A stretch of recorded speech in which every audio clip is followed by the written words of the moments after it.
Şu gördüğünüz arkamdaki enkazda 2 tane yeğenim var. Dün saat 2 sıralarında şu bina çöktü. Bunun gibi belki yüzlerce bina daha çökmüş. Ve binlerce insan var şu anda bu enkazların altında. Ne bırakıyorlar kendimiz müdahale edelim, ne kendileri bir eleman gönderiyorlar. البابا هون لا تخافي عمو نور طلع علي لهون يا عمو نور حكي البابا حكي ايوه ما شاء الله ما شاء الله الله اكبر ما شاء الله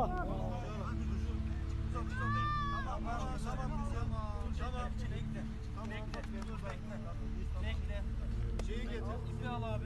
İpi al. Tamam. Bol bol su içeceğiz. Tamam mı?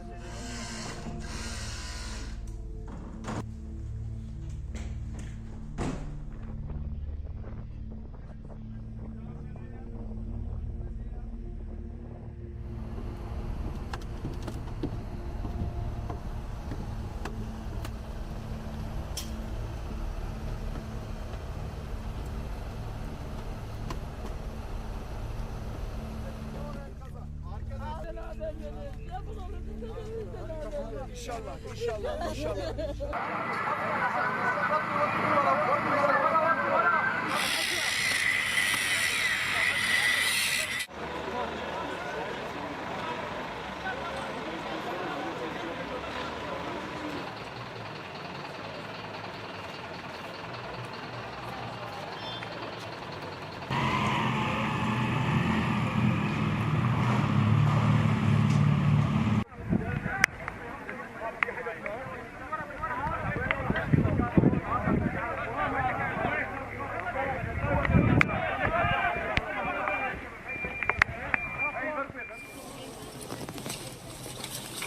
Abla şu an lütfen siz kendinizi düşünün. Başka bir şey görmüyorum ben.